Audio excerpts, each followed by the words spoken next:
Hello and welcome to my YouTube channel pre exam training. दोस्तों, most popular and important current affairs लेके आ गए हैं model set 2, जो बीपीएससी ऑडिटर, सीडीपीओ, एमपीपीएससी जिसका भी एग्जाम दे रहे हैं, एसएससी, सीएचएसएल, सबके लिए महत्वपूर्ण है। सब देखो, सब सीखो। लाइक और सब्सक्राइब चैनल को नहीं कर रहे हैं, करते जाइए, आपको ही फायदा मिलने वाला है दोस्तों इस चैनल पर। आइए देखिए आज का मॉडल सेट 2 का पहला सवाल। इसका पीडीएफ के लिए मैं डिस्क्रिप्शन में अपना मोबाइल व्हाट्सअप नंबर दे दूंगा, आप वहां से ले सकते हैं अगर आपको चाहिए तो। पृथ्वी विज्ञान मंत्रालय द्वारा लाइफ टाइम अचीवमेंट पुरस्कार 2020 से किसे सम्मानित किया गया है? बहुत अच्छा सवाल है दोस्तों ये।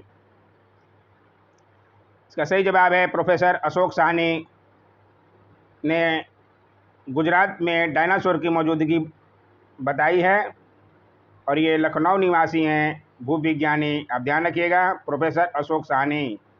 आइए देखें अगला सवाल। भारतीय रिजर्व बैंक की स्वयं की कुल चुकता पूंजी पेड अप कैपिटल कितनी है? इसका सही जवाब है 5 करोड़ रुपया। ध्यान रखिएगा, ये भी अच्छा सवाल है दोस्तों, इकोनॉमिक्स के अच्छे सवाल हैं। RBI, reserve bank of India, जिसे बैंकों का बैंक भी कहा जाता है। अगला सवाल है, निम्नलिखित में से किस संस्था द्वारा विभिन्न देशों के लिए मानव पूंजी सूचकांक का आकलन किया जाता है? कौन करता है आकलन? Human capital index. इसका सही जवाब है विश्व बैंक। ध्यान रखिएगा, बहुत अच्छे सवाल है ये। अच्छा लगे तो लाइक तो किया कीजिए, कंजूसी क्यों करते हैं इतना? खराब लगे तो डिसलाइक ही कर दीजिए।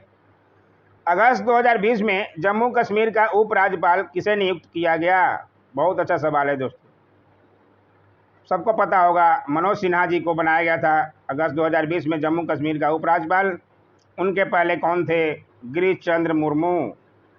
ये भी नाम आप नोट कर सकते हैं। गिरीश चंद्र मुर्मू को क्या बनाया गया है, सब लोग को पता होगा, मैं पिछले कितना सेट में करा चुका हूँ। इन्हें सीएजी बनाया गया है, भारत का नियंत्रक एवं महालेखा परीक्षक। इन्हें आप ध्यान रखिएगा, आप नोट कर सकते हैं। इसलिए सही जवाब जम्मू कश्मीर का उपराज्यपाल मनोज सिन्हा जी। ध्यान रखिएगा, गिरीश चंद्र मुर्मू का भी बारे में आप ध्यान रखिएगा, अधिकतर एग्जाम में पूछे जाने की संभावना है। पूर्व चुनाव आयुक्त अशोक लवासा किस बैंक के वाइस प्रेसिडेंट बने हैं? ये भी बहुत अच्छा सवाल है। इसका सही जवाब है एडीबी, एशियाई विकास बैंक। ध्यान रखिएगा, वर्तमान में मुख्य चुनाव आयुक्त कौन हैं? आप नाम नोट कर सकते हैं, सुनील अरोड़ा जी। ध्यान रखिएगा आप। आइए देखिए अगला सवाल। ये देखिए, ये तो सवाल पूछा ही जाना है। राजीव गांधी खेल रत्न पुरस्कार 2020 के विषय में कौन सा कथन सही नहीं है? जहां भी नहीं रहे तो आप ये नोट कर दीजिए पहले, ताकि आपसे दिक्कत नहीं हो, गलती नहीं हो एग्जाम में। आइए देखे, पढ़ते हैं। पहली बार यह पुरस्कार 5 खिलाड़ियों को दिया गया। सही बात है, इस बार दिया गया। पुरस्कार की राशि 2020 में बढ़ाकर 25 लाख रुपया कर दी गई है। ये भी सही है, पहले 7.5 लाख रुपया था। आप ध्यान रखिएगा। तीसरा है, राजीव गांधी खेल रत्न पुरस्कार 2020 रोहित शर्मा, मरियप्पन थंगबेलु, मनिका बत्रा, विनेश फोगाट एवं रानी रामपाल को दिया गया। ये भी सही है, 5 लोगों को दिया गया। अगला देखते हैं। राजीव गांधी खेल रत्न पुरस्कार की शुरुआत 2002 में की गई थी। ये गलत है, क्योंकि राजीव गांधी खेल रत्न की पुरस्कार की शुरुआत जो है 1991-92 में की गई थी। इसके पहले विजेता विश्वनाथन आनंद अपने शतरंज खिलाड़ी, इसलिए इसका सही जवाब ये हो गया। ये गलत दिया हुआ है, अब ध्यान रखिएगा। बहुत अच्छा सवाल है दोस्तों, ये पूरी जानकारी आपको रखना पड़ेगा, तभी जाके आप सफल कीजिएगा। निम्न में से किस संस्थान को पर्यावरण पुरस्कार प्रिंस अल्बर्ट द्वितीय ऑफ मोनाको फाउंडेशन अवार्ड 2020 दिया गया है? इसका सही जवाब है बी, दक्कन डेवलपमेंट सोसाइटी। ध्यान रखिएगा। आइए देखिए अगला सवाल। 92वें स्कोर पुरस्कार 2020 के लिए भारत की आधिकारिक प्रविष्टि कौन सी फिल्म थी? ये भी अच्छा सवाल है। इसका सही जवाब है गली बॉय। ध्यान रखिएगा। आइए देखिए अगला सवाल। सैंपल रजिस्ट्रेशन सिस्टम की नवीनतम रिपोर्ट के अनुसार बड़े राज्यों में वर्ष 2018 में सर्वाधिक जन्म दर है। कहाँ है? सब लोग जानते होंगे, बिहार के रहने वाले तो बिहार में इसका सही जवाब है बिहार। ध्यान रखिएगा, बिहार में क्यों है? क्योंकि यहाँ पे जो है साक्षरता बहुत कम है अभी भी। भले ही यहाँ के लड़के IAS IPS में टॉपर करते हैं, लेकिन ओवरऑल देखा जाए तो साक्षरता बहुत कम है। गांव में अभी भी लोग बोलते हैं कि बच्चा तो भगवान की देन है, ज़्यादा लड़का पैदा होगा तो उनकी लाठी तैयार होती है ताकि वे किसी से भी लड़ सकें। आप लोग ध्यान रखिएगा, बच्चे दो ही अच्छे। इसके अनुसार सही जवाब बी। आइए देखिए अगला सवाल। UNDP की वर्ष 2019 की मानव विकास रिपोर्ट HDR के अनुसार वर्ष 2018 में भारत की प्रति व्यक्ति GNI सकल राष्ट्रीय आय क्या है? 2018 की पूछ रहा है, उसके अनुसार जो है इसका सही जवाब ए है। 2019 के अनुसार मैं बता दूं, 2019 के अनुसार जो है 6,681 जो है अमेरिकी डॉलर है भारतीयों की आय। ये भी आप नोट कर सकते हैं। ये इस पर अधिकतर सवाल पूछता ही है दोस्तों। UNDP का मुख्यालय कहाँ है, ये भी आप नोट कर सकते हैं, इस पर भी सवाल बनता है। इसका मुख्यालय जो है न्यूयॉर्क में है। 2019 के अनुसार इसकी रैंकिंग जो है 129 थी, जबकि 2020 में भारत का स्थान 131वां है। अब ध्यान रखिएगा, 131वां है 2020 में।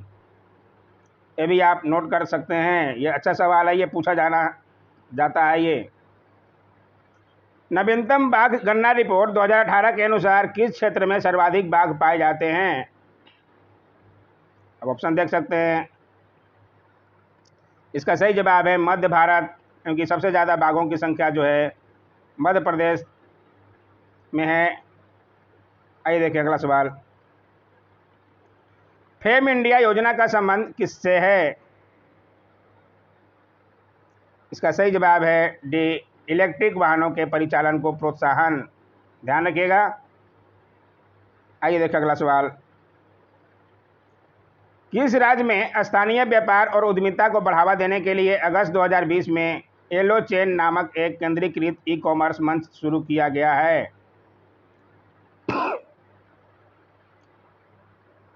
इसका सही जवाब है डी, नागालैंड। ध्यान रखिएगा। आइए देखिए अगला सवाल। भारत में मूंगफली का उत्पादन रबी व खरीफ दोनों ही फसलों के तहत होता है। देश में इसका कुल वार्षिक उत्पादन लगभग कितना होता है, आपको बताना है। इसका सही जवाब है ए, 10 मिलियन टन। आपको रबी और खरीफ की फसल भी पता होना चाहिए। सॉरी, रबी की फसल जो है अक्टूबर से मार्च माह तक शीतकालीन मानसून में बोई जाती है। रबी की फसल में कौन कौन सी फसल आती है ये भी पूछा जाता है। गेहूं, जौ, चना, मटर, दाल, सरसों आते हैं। ध्यान रखिएगा। और खरीफ की फसल जो है जुलाई से अक्टूबर ग्रीष्म मानसून के दौरान होता है, जिसमें चावल, मक्का, ज्वार, बाजरा, अरहर, सोयाबीन, मूंगफली सभी आते हैं। अब ध्यान रखिएगा। आइए देखिए अगला सवाल। अगस्त 2020 में भारतीय कृषि अनुसंधान परिषद ICAR का डेटा रिकवरी सेंटर कृषि मेघ स्थापित की गई है कहाँ पर? इसका सही जवाब हैदराबाद। ध्यान रखिएगा। आइए देखिए अगला सवाल। भारत का पहला हिम तेंदुआ संरक्षण केंद्र किस राज्य में स्थापित किया गया है? पहला जहां भी रहे दोस्तों उसे जरूर याद रखें। इसका सही जवाब है उत्तराखंड। आप ध्यान रखिएगा। आइए देखिए अगला सवाल। प्रधानमंत्री जन आरोग्य योजना जो एक स्वास्थ्य बीमा योजना है के अंतर्गत 10.74 करोड़ गरीब परिवारों को प्रति व्यक्ति प्रति वर्ष कितने रुपए तक स्वास्थ्य कवर प्रदान किया जाता है? ये पिछला सेट में कराया जा चुका है। बहुत अच्छा सवाल है ये, इसके पूछे जाने की संभावना कुछ ज़्यादा ही बनती है। इसका सही जवाब है 5 लाख रुपया। ध्यान रखिएगा। आइए देखिए अगला सवाल।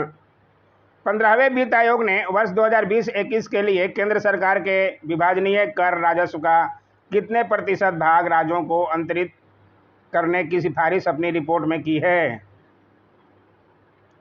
बहुत अच्छा सवाल है ये।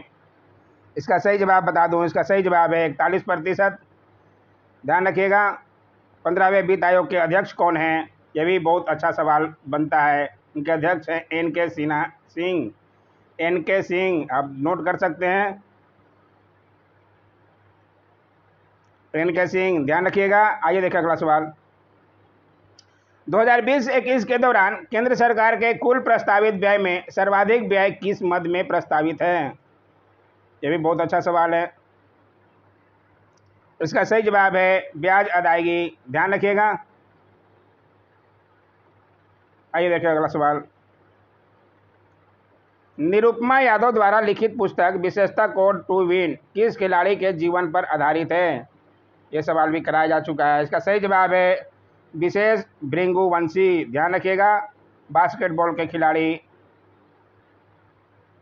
आइए देखिए अगला सवाल। ICICI बैंक में सीनियर जनरल मैनेजर रहे एम रामकृष्णा को निजी क्षेत्र के किस बैंक का प्रबंध निदेशक अक्टूबर 2020 में बनाया गया है? बहुत अच्छा सवाल है ये दोस्तों। इसका सही जवाब है बी, साउथ इंडियन बैंक। ध्यान रखिएगा। आइए देखा अगला सवाल। इकोनॉमिक्स के प्रश्न में ही बच्चे ज़्यादा कंफ्यूज हो जाते हैं, वो तो छोड़ के ही आते हैं लगभग, जो इकोनॉमिक्स नहीं पढ़ते हैं। वर्ष 2020 की आर्थिक स्वतंत्रता सूचकांक रिपोर्ट में 162 देशों में कौन सा स्थान भारत को दिया गया है? सूचकांक पे तो प्रश्न रहता ही है, आपको सारे सूचकांक देखना पड़ेगा। इसका सही जवाब है डी, 105वां। ध्यान रखिएगा।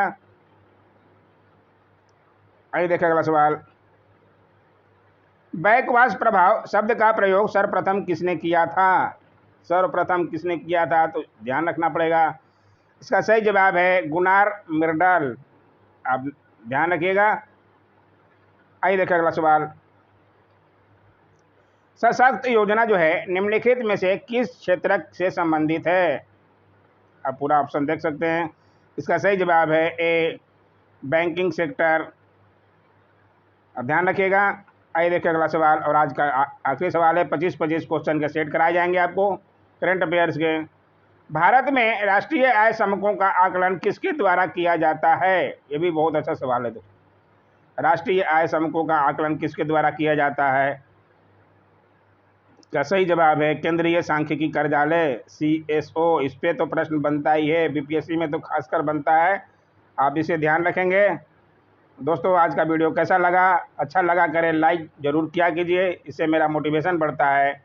Don't forget to like, share, comment and subscribe my channel. Thanks for watching my YouTube channel.